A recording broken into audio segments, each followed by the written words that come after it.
Saya mau sampaikan satu firman Tuhan kepada jemaat Tuhan. Dalam kehidupan kita sebagai orang percaya, dalam hidup kita hari ini, kalau tadi kita dengarkan pujian kita mengatakan, engkau perisaiku, engkau gunung batuku, engkau kota bentengku, aku tahu engkau adalah perlindunganku. Tapi sering sekali dalam kehidupan kita sebagai orang percaya, saudara, kita sering meragukan yang sesuatu yang kita harapkan, betul? Sering sekali kita ketakutan terbesar dalam menghadapi hidup. Saudara, hidup kita hari ini tidak lepas dari apa yang kita kerjakan hari kemarin, betul? Bahkan kita ada hari ini itu tidak lepas dari apa yang kita lewati hari kemarin. Saya bersyukur punya Tuhan Yesus yang baik. Saya ada hari ini pun itu semua karena kebaikan Tuhan, amin. Saudara, hidup bahkan sesuatu yang terjadi hari ini itu tidak lepas dari apa yang kita harapkan hari kemarin. Amin. Sesuatu yang terjadi malam ini tidak lepas dari apa yang kita doakan hari kemarin. Hidup bicara tentang penantian. Amin. Kehidupan kita sehari-hari berbicara kita menanti sesuatu. Bahkan saudara, dalam kehidupan kita ada menanti, ada berharap, ada percaya. Itu proses yang tidak lepas dari kehidupan. Alkitab berkata, percayalah dengan segenap hatimu. Hamba Tuhan berkata, percayalah, berimanlah kepada Tuhan. Saya mau katakan kepada jemaat Tuhan malam hari ini, Alkitab mencatat, percaya, beriman, berharap, itu kata kerja. Haleluya. Maksudnya apa, saudara? Kenapa Alkitab tidak buat berharap, percaya, kasih, itu kata benda? Karena apa? Sesuatu yang harus kita kerjakan. Amin. Penting bagi kita. Banyak orang Kristen tidak mengerti kata berharap, tidak mengerti kata percaya. Dia bilang aku percaya kepada Tuhan, tapi dia tidak melakukan sesuatu sehingga dia kehilangan arah dengan Tuhan. Dia kehilangan arah dalam hidup. Tapi malam hari ini saudara yang terkasih Tuhan Yesus Kristus, saya mau katakan satu hal dalam hidup kita, dalam penantian kita. Firman Tuhan mau kita hari ini tetap setia menanti Tuhan. Amin. Tetap setia menanti Tuhan. Mari kita buka Alkitab kita dalam Keluaran pasal yang ke-32. Keluaran pasal yang ke-32. Ayat 1 sampai ayat yang ke-6. Keluaran 32 ayat 1 sampai ayat yang ke-6. Yang sudah menemukan katakan amin. Saudara, perhatikan apa yang Alkitab catat, saudara. Saya katakan tadi, hidup saudara hari ini tidak lepas dari hari yang kemarin. Sesuatu yang terjadi hari ini tidak lepas dari apa yang kita doakan hari kemarin, saudara. Dalam agama kita sebelah ada yang namanya karma, saudara. Saya satu hari ini dengar ajaran mereka tentang melepas kehidupan. Mungkin saudara ada yang tahu. Kenapa mereka bisa hidupnya baik? Lalu saya terpikir kenapa di Cemara banyak ikan besar-besar. Saya baru tahu hari ini. Rupanya setiap mereka melepas ikan, mereka sedang melepaskan kehidupan sehingga mereka hidup lebih baik. Satu sisi saya pikir-pikir, itu yang mereka yakini dan itu juga yang terjadi. Dalam kehidupan sebagai orang percaya, saudaraku, mungkin kita tidak lakukan itu.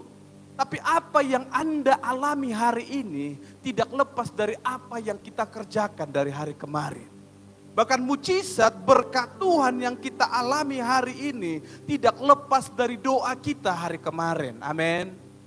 Nah, perhatikan bangsa Israel, Bapak Ibu. Secara garis besar saya sampaikan bahwa perikop ini bercerita tentang Musa yang menerima loh batu yang naik ke gunung. Tetapi di dalam yang lain dikatakan Harun mendirikan patung emas, lembu emas. Dan bagaimana dan Musa memecahkan loh batu itu dan Musa bersyafaat untuk bangsa itu. Satu pasal ini berisi tentang itu, saudara. Tapi saudara perhatikan ayat yang pertama, ketika bangsa itu melihat bahwa Musa berlama-lama turun dari gunung itu. Dalam terjemahan yang lain dikatakan Musa menunda untuk turun, memperlambat untuk turun. Dalam kehidupan kita sering kita berpikir, Tuhan, kenapa Tuhan tidak langsung tolong saya? Tuhan, kenapa Tuhan tidak langsung sembuhkan saya? Tuhan, aku rajin ke gereja, tapi Tuhan tidak tolong saya. Tuhan, aku setiap ada pendeta yang doa saya maju ke depan, tapi penyakitku tidak hilang. Saudara perhatikan firman Tuhan. Bangsa itu berpikir Musa sedang memperlambat untuk turun. Bangsa itu berpikir Musa sedang menunda untuk turun. Saudara, 40 hari 40 malam Musa di atas gunung itu. Mereka menanti-nanti kapan Musa turun menjumpai mereka. Dalam Keluaran dicatat saudara, sebelum Musa naik ke gunung, Harun dan Musa pernah berjumpa dengan Tuhan. Sekalipun mereka tidak bisa melihat Tuhan, tapi mereka melihat bagaimana kuasa Tuhan, hadirat Tuhan menguasai gunung itu saudara. Sehingga bangsa Israel tidak berani untuk berjumpa dengan Tuhan. Tapi dalam pasal ini diceritakan saudara, bangsa itu mulai gelisah. Saya mau katakan penantian identik dengan kekhawatiran, betul? Penantian tidak lepas yang namanya dari kekhawatiran, ketakutan, saudara, bosan, jenuh. Saudara bayangkan 40 hari 40 malam mereka nggak tahu mau buat apa. Mereka berpikir Musa di mana, kami nggak tahu. Sehingga mereka yang pertama saudara perhatikan, mereka menjumpai Harun, mereka mendesak Harun. Saudara lihat mereka berkata, Harun, buat bagi kami Tuhan yang bisa kami lihat.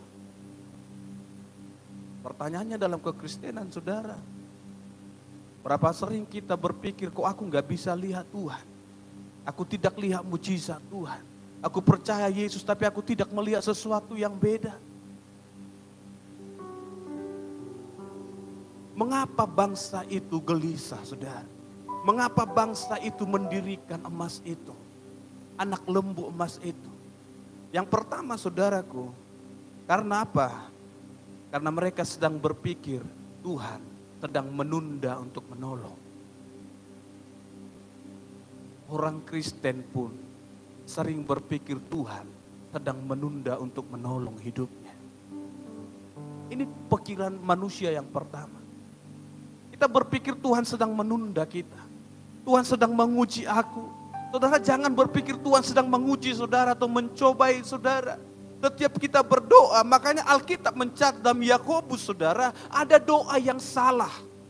Loh Tuhan, aku doa kok Tuhan tidak jawab. Doamu benar atau tidak di hadapan Tuhan. Jemaat Tuhan, perhatikan caramu berdoa. Perhatikan apa yang kamu minta kepada Tuhan. Sama seperti pikiran bangsa Israel waktu itu saudara, mereka berpikir Tuhan sedang memperlambat untuk menolong. Musa sengaja memperlambat untuk turun. Hari ini apa yang terjadi saudaraku? Banyak manusia, baru-baru ini yang viral saudara. Kalau saudara menonton berita, ada saudara kita yang bernama Kusal Kuhar. Ada yang pernah dengar? Nggak dengar? Nggak update saudara. Ini saudara kita dari India saudara. Yang bilang tanggal 29 Juni 2024 kiamat. Betul? Saudara bersyukurlah dua kali selamat dari kiamat. Dari tahun 2012, yang kelahiran 2013 baru sekali lah. Tapi saudara lihat, dari tahun 2012 isu-isu itu, 29 Juni, berapa banyak orang ketakutan tanggal 29 Juni. Media sosial tolonglah jangan 29 Juni, tanggung besok gajian. Ketakutan saudara. Tapi saudara perhatikan dalam 2 Petrus pasal yang ketiga ayat yang keempat mencatat tentang itu. Kapan hari datangnya Tuhan? Kok pendeta khotbah tiap minggu? Oh dari 2000 tahun yang lalu bilang Yesus mau datang. Oh sampai opungku udah mati Yesus gak datang-datang. Dari anak kecil, aku udah dengar khotbah, Yesus akan segera datang. Sampai hari ini Yesus gak datang-datang. 2 Petrus 3:4 mencatat itu, saudara. Kapan? Kami bosan. Saya mau katakan tadi, saudara tetap setia menanti Tuhan. Amin. Setia menanti Tuhan. Saudaraku, penantian yang panjang saya katakan menimbulkan kekhawatiran. Saudara kalau disuruh menunggu, pasti telepon bolak-balik, ya kan? Udah 50 kali ku telepon, padahal masih 3 kali. Karena apa? Khawatir, takut, bosan. Betul? Namanya menanti, saudara. Namanya menunggu. Saudaraku, kekhawatiran, penantian itu membuat kita menyerah. Sudahlah. Saudara, saya saksikan di hadapan Tuhan. Saya datang juga bersama istri saya di sini. Kadang istri saya mau juga khawatir, takut, saudara. Kalau dia mulai takut dan khawatir, aku kayak mana ini, ya kan? Ini rekamannya biar nanti generasinya dengar, ya kan? Bahwa pernah takut rupanya. Kami pernah takut, saudara. Dulu, waktu belum menikah, saya tidak terlalu khawatir dengan uang, saudara. Bahkan sempat menabung, ya kan? Saya sempat menabung waktu lajang. Udah menikah, aduh Tuhan Yesus. Amin. Dulu kita kalau doa pernah nangis, ya Bapak Ibu, kalau doa pernah nangis gak sama Tuhan? Pasti ya. Yang gak pernah nangis, ini biar kami pukuli biar nangis. Tapi saudara, dulu saya pernah menangis berdoa sama Tuhan waktu saya lajang, saudara. Saya menangis berdoa sama Tuhan. Tapi setelah menikah kadang, saudara, belum doa pun kadang udah nangis, saudara. Ini serius. Gak pakai menyembah, gak pakai musik yang sedih-sedih, kadang nangis kita di hadapan Tuhan.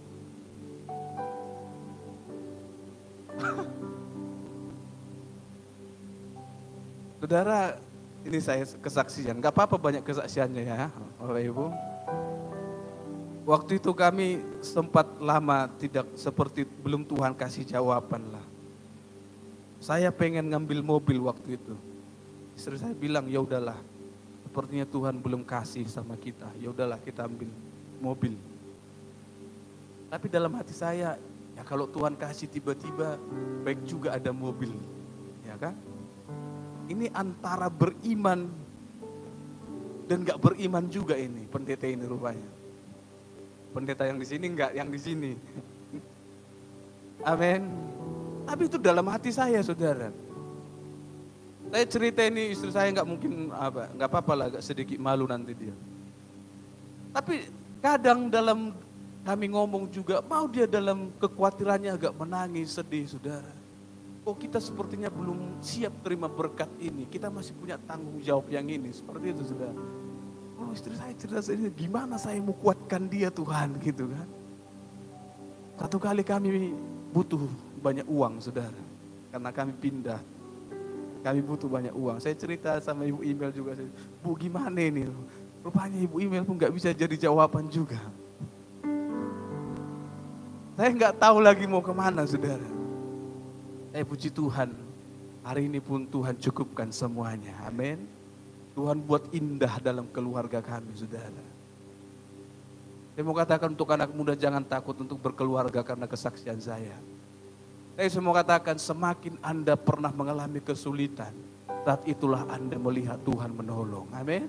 Di situ Tuhan tolong, saudara. Makanya saya mulai takut khotbah, saudara.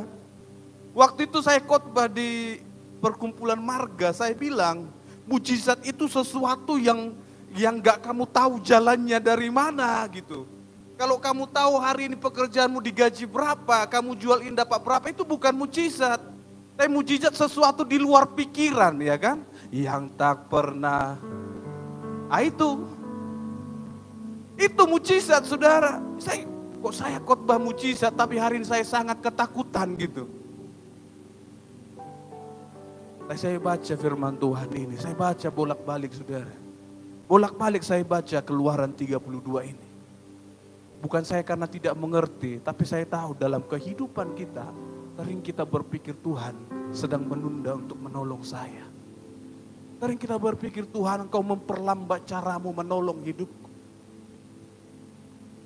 Sehingga tidak sedikit dari orang Kristen menyerah dengan imannya. Meninggalkan Kristus. Gak gampang menunggu, saudara. Alkitab mencatat dalam 1 Samuel bagaimana Saul yang harusnya menunggu Samuel untuk mempersembahkan korban bakaran, saudara. Tapi karena dia ketakutan dengan bangsa Filistin, orang Filistin, saudara. 1 Samuel pasal ke-13 ayat ke-8 mencatat, oh Samuel tidak akan datang, berikan korban itu lalu dia bakar sendiri, saudara. Tapi karena dia bakar sendiri, Alkitab mencatat Tuhan tidak berkenan kepada Saul. Tuhan ganti Saul, saudara. Saul yang harusnya kerajaanmu menjadi kekal, tapi aku akan mencari orang lain menggantikan engkau. Saudara bayangkan bagaimana risikonya kalau terlalu mudah mengambil keputusan.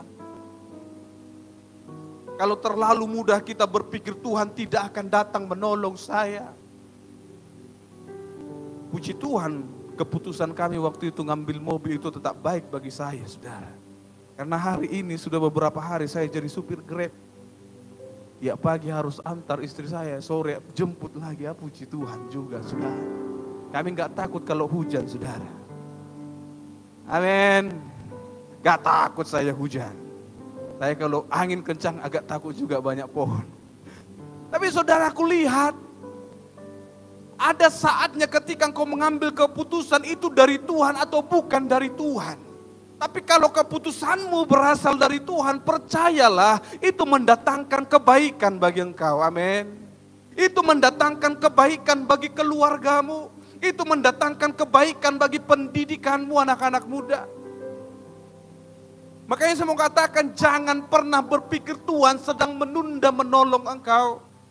Tuhan sedang memperlambat untuk melihat keadaanmu. Bangsa itu, saudara, karena 40 hari tidak berjumpa dengan Musa, tidak tahu mau buat apa, saudara. Mereka berpikir Musa sedang menunda, memperlambat untuk turun. Mereka datang kepada Harun dan meminta kepada Harun, mari buatlah untuk kami Allah yang berjalan di depan kami. Dalam kekhawatiran mereka, buat bagi kami Tuhan yang bisa kami lihat.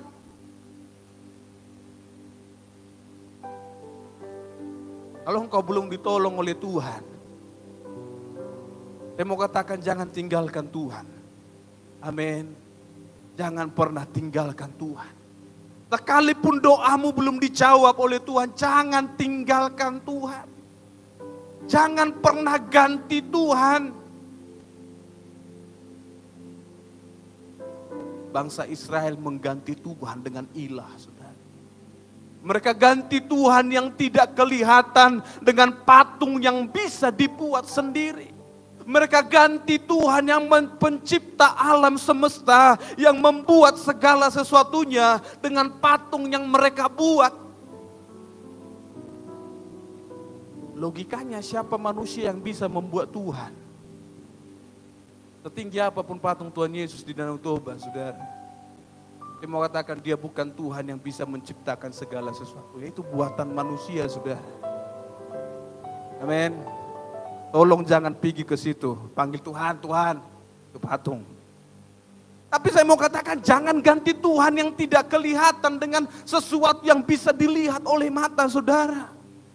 Karena engkau tidak melihat mujizat, engkau memilih pergi cari jalan yang lain. Engkau pergi ke dukun, engkau tidak disembuhkan. Engkau hendak kaya, engkau pergi ke dukun, engkau minta bagaimana untuk menjadi kaya. Engkau tidak kuat, engkau pergi kepada dukun supaya engkau menjadi kuat. Engkau salah. Engkau salah. Engkau berdosa di hadapan Tuhan. Saya mau katakan, saudara, memang menanti itu berat. Menanti itu menyakitkan, saudara. Tapi saya mau katakan hari ini, berhenti berpikir Tuhan sedang mencoba menunda-nunda jawaban doamu. Berhenti berpikir Tuhan sedang sengaja tidak mau menolong engkau. Tapi tetaplah percaya kepada Yesus. Amin. Percaya kepada Tuhan. Nah itu tadi yang pertama, saudara. Yang kedua, kenapa bangsa itu memilih meminta Harun untuk mendirikan bagi mereka patung lembu emas itu? Yang kedua, saudara, karena itu kebiasaan mereka. Bangsa Israel ketika mereka ada di pembuangan, saudara, kebiasaan mereka sama seperti bangsa yang menjajah mereka. Seperti kebiasaan orang Mesir yang suka menyembah kepada patung-patung, kepada ilah-ilah, saudara. Jadi kebiasaan mereka seperti itu.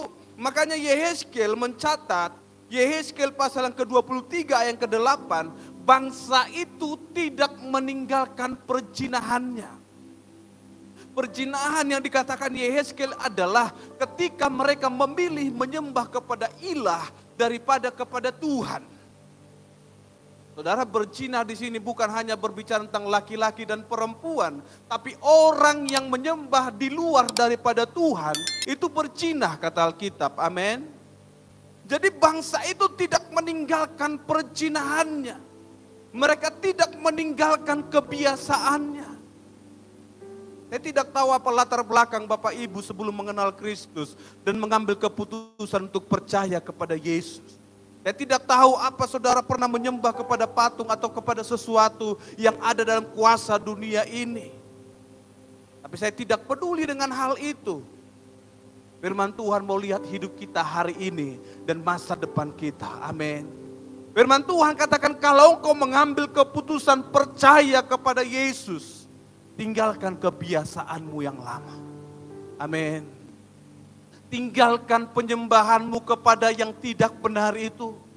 Saudara, kenapa mereka bisa ambil keputusan ayat yang mari buatlah untuk kami ilah yang akan berjalan di depan kami. Sebab Musa orang yang telah memimpin kita keluar dari tanah Mesir, kami tidak tahu apa yang terjadi padanya. Ayat yang kedua, Harun berkata kepada mereka, lepaskanlah anting-anting emas yang ada pada telinga istrimu, anak-anakmu laki-laki dan perempuan, lalu bawalah semuanya itu kepadaku. Ayat ketiga, seluruh bangsa itu pun melepaskan anting-anting emas yang ada pada telinga mereka dan membawanya kepada Harun. Saudara lihat, gak ada protes. Loh, kok minta emas? Loh, kok suruh kami kumpulkan anting-anting? Saudara lihat, yang pertama idenya dari siapa? Bukan dari Harun. Dari bangsa itu. Buat untuk kami Tuhan yang akan berjalan depan kami. Lalu Harun meminta, kumpulkan semua emas yang ada pada kalian. Pada anak-anakmu laki-laki, anak-anakmu perempuan. Pada istrimu, bawa semuanya ke sini. Sesuatu yang berharga daripada mereka diminta, saudara, tanpa protes mereka bawa. Hari ini kalau gereja minta persembahan saudara, saudara mau bawa untuk Tuhan? Amin. 1 orang, amin. 7 orang, amin. Orang Kristen sekarang mana berani, saudara. Tapi yang hadir malam hari ini berani, amin. Gak usah cincin saudara antar nanti ke sini. Tapi bangsa itu waktu itu, saudara, bawa semua emasmu. Punya anakmu laki-laki. Gak ada protes. Mereka bawa, mereka buka semua. Mereka kumpulkan dan serahkan kepada Harun. Karena apa, saudara? Kebiasaan mereka. Kebiasaan mereka, saudara. Makanya Yehezkiel mencatat mereka tidak meninggalkan perzinahan mereka. Mereka tidak meninggalkan kebiasaan mereka yang suka menyembah kepada patung-patung. Mereka tidak meninggalkan kebiasaan mereka yang suka memberikan persembahan kepada ilah-ilah, saudara.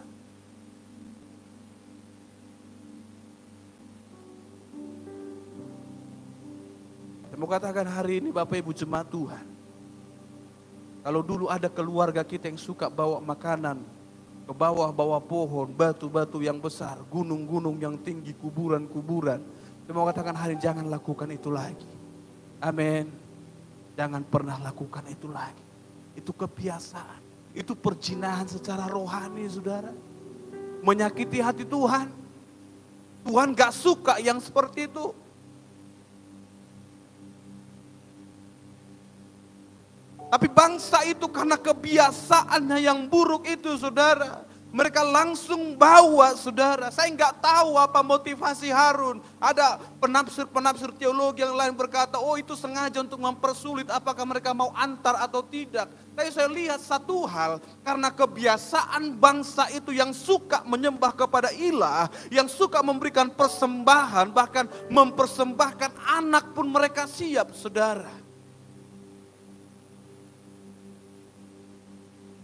Ketika Harun meminta yang paling berharga dari mereka, tidak berpikir dua kali untuk memberikan harta mereka. Kenapa kalau hantu yang minta, manusia gampang untuk berikan? Saya memang belum pernah jumpa dukun, saudara. Karena puji Tuhan bapak saya nggak pernah bawa saya ke dukun. Ya kan? Ada yang pernah jumpa dukun di sini? Ada satu. Adanya? Saya nggak tahu gimana bentuknya dukun, tapi di televisi saya pernah lihat dukun. Lebih terkenal dukun dari saya. Dukun masuk TV saya belum. Tapi kalau dukun, saudara, di kampung kami namanya datu. Apapun yang diminta pasti dibawa, betul? Bawa ayam yang beratnya 3,5 kilo, pasti dicari itu, saudara. Yang warnanya ini dicari. Asam yang ini dicari. Ikan yang dapatnya di sungai ini diambil itu. Tapi ketika untuk Tuhan, Tuhan kan gak suka menuntut. Tuhan kan penuh kasih. Saya mau katakan hari ini, saudara, kalau orang pernah lakukan, bahkan memberikan yang terbaik dari hidupnya untuk hantu. Ketika engkau ditangkap oleh Tuhan, sesuatu yang baik dari hidupmu, berikan untuk Tuhan. Amin. Berikan untuk Tuhan. Jadi kenapa mereka membangun anak lembu emas itu? Kenapa, saudara? Saya mau katakan karena mereka tidak mampu meninggalkan kebiasaan mereka yang lama. Mereka mengaku menjadi pengikut Yesus, pengikut Tuhan. Mereka mau mengikut Musa juga, tapi mereka tidak meninggalkan kebiasaan mereka. Berapa banyak orang yang datang ke gereja, dengarkan firman Tuhan, didoakan, tapi tidak meninggalkan kebiasaannya yang percaya dengan kekuatan-kekuatan dunia ini. Gak sembuh pergi ke dukun. Berapa banyak, saudara? Pendeta itu gak betul, kesanalah kita. Cari pendeta yang lain. Seolah-olah pendeta ini ada tingkatan, oh di sini ilmunya sekian ilmu. Enggak, saudara. Gak ada. Tinggalkan kebiasaan yang lama, amin. Kita mau bertobat malam ini, amin. Amin. Saya tidak katakan bahwa saudara di sini baik-baik semua. Tapi mungkin keluarga kita yang masih ada seperti itu. Hari ini ingatkan mereka. Berbalik kepada Tuhan sepenuhnya. Tanggalkan kebiasaan yang lama. Amin. Tanggalkan kebiasaan yang lama. Saudaraku, yang ketiga, kenapa mereka mau membangun anak lembu emas itu, saudara? Poin yang paling penting juga, saudara, kenapa mereka tidak peduli dengan pemimpinnya? Mereka tidak peduli dengan Musa. Saudara lihat ayat yang pertama. Kami nggak tahu apa yang terjadi dengan Musa. Hari ini ada video baru-baru ini, saudara, yang mengatakan, saya bisa mengenal Kristus tanpa melalui pendeta. Artinya saya nggak butuh pendeta. Ada orang yang bisa mengeluarkan statement seperti itu, saudara. Hari ini saya mau katakan kepada jemaat Tuhan, saudara butuh pendeta atau tidak? Butuh? Jawab dulu saya, saudara butuh pendeta atau tidak? Ya kalau nggak butuh biar pulang kami duluan. Kenapa saudara datang beribadah? Anda butuh pendeta, amin. Anda butuh didoakan, Anda butuh dipimpin. Anda butuh dituntun secara rohani. Saudara, bangsa Israel waktu itu saudara, mereka tidak peduli dengan Musa. Mereka berkata, Harun, buat untuk kami Tuhan yang bisa kami lihat, Tuhan yang bisa berjalan di depan kami. Kami nggak tahu apa yang terjadi dengan Musa. Pemimpinnya loh, nggak dicari, nggak ditanya. Minimal tanyalah Harun. Harun, kemana nih si Musa itu? Oh, nggak balik-balik.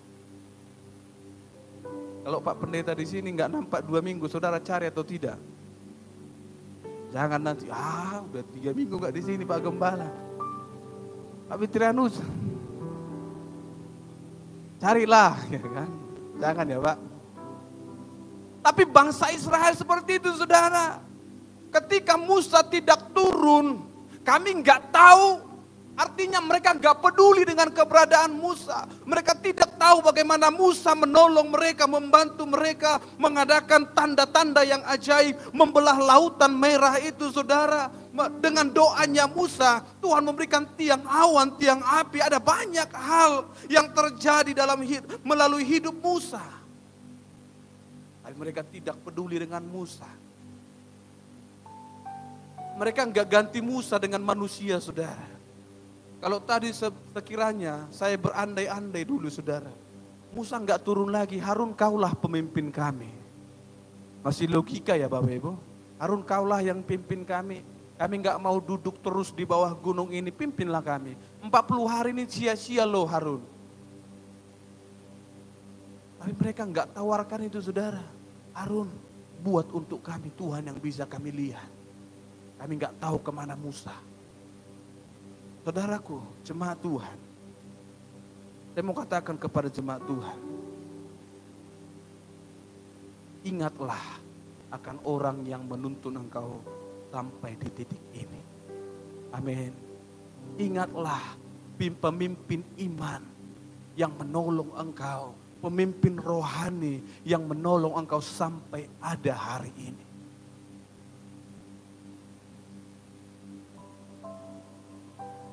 Saudara, jangan lupakan bagaimana pemimpin itu yang berdoa untuk saudara. Jangan lupakan Bapak Gembalamu yang mendoakan keluargamu. Jangan lupakan Bapak Pendeta yang pernah menumpangkan tangan dan engkau disembuhkan. Jangan lupakan saudara. Mereka tidak menghormati Musa sebagai pemimpin. Justru mereka ganti dengan patung yang kelihatan.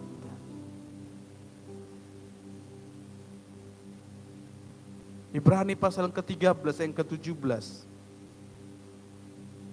Firman Tuhan berkata, taatilah pemimpinmu, tunduklah bagi mereka yang berjaga-jaga atas jiwamu. Hormati orang-orang yang berjaga-jaga atas jiwamu. Amin. Hormati, tunduk, taat kepada mereka. Jangan gampang untuk melupakan orang lain. Jangan gampang untuk melupakan pendeta. Siapapun itu yang pernah berjasa dalam kehidupan. Ada banyak hamba Tuhan. Mungkin mulai dari sekolah minggu saudara pernah jumpa hamba Tuhan. Remaja pernah jumpa hamba Tuhan yang lain. Anda dewasa jumpa pendeta yang lain. Saya semua katakan sampai hari ini Anda ada. Jangan pernah melupakan orang yang pernah berdoa untuk saudara. Amin. Jangan pernah gantikan mereka secepat itu. Aku gak percaya lagi dengan dia. Aku gak percaya lagi dengan dia. Padahal mereka lihat bagaimana Musa membelah lautan itu.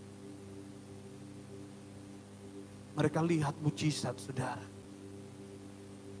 Karena apa? Karena Musa dipakai oleh Tuhan. Saya berulang-ulang saudara bahkan.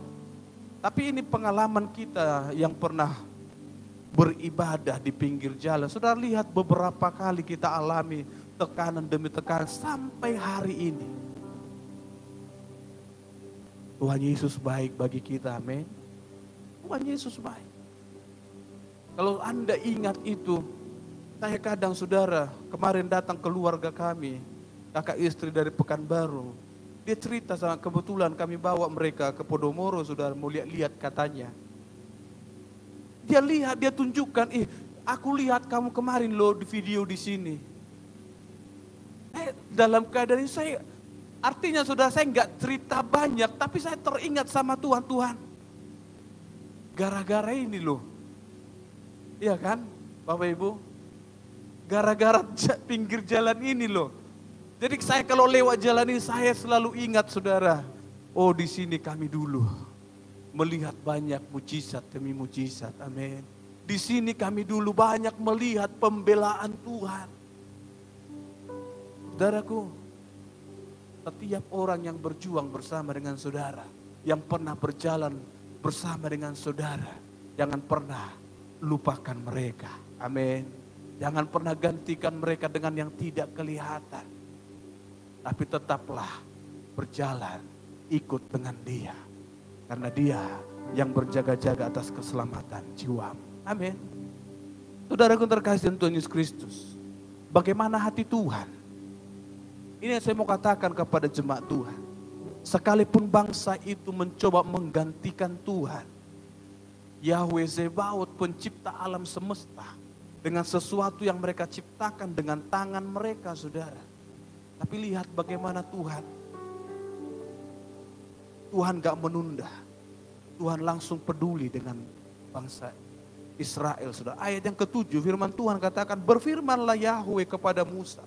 Berfirmanlah Tuhan kepada Musa, turunlah segera, sebab bangsamu yang kau pimpin keluar dari tanah Mesir itu telah rusak kelakuannya.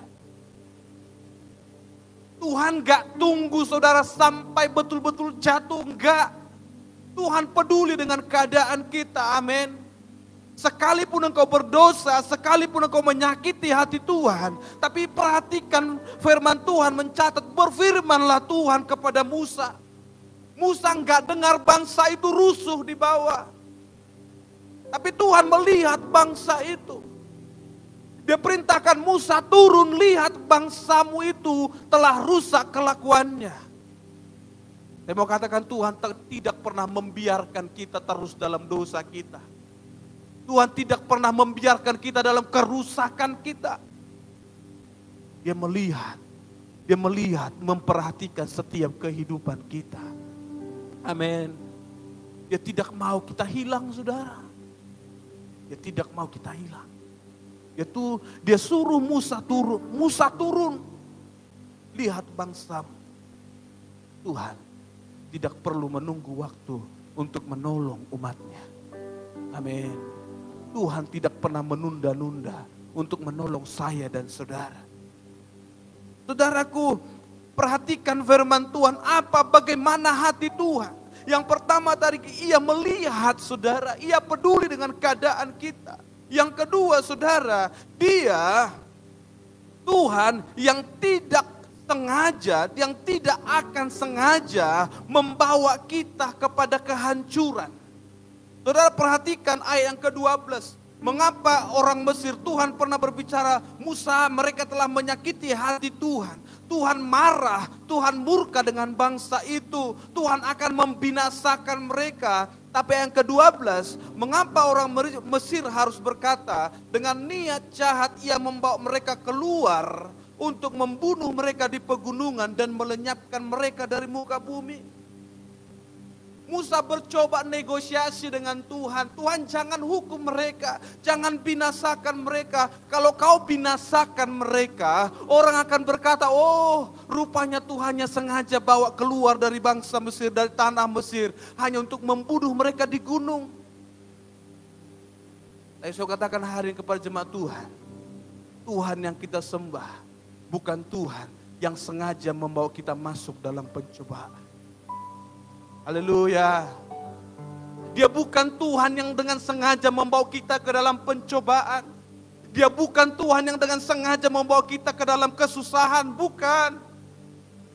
Kita yang membuat hidup kita susah. Kita yang membuat kita menderita, saudara. Makanya salah satu rahasia dalam doa Bapa kami adalah tidak membawa kami ke dalam pencobaan. Kenapa? Tuhanku bukan Tuhan yang dengan sengaja menuntun aku dan membiarkan aku masuk dalam pencobaan. Enggak. Tapi Tuhanku adalah Tuhan yang melepaskan aku daripada kejahatan manusia.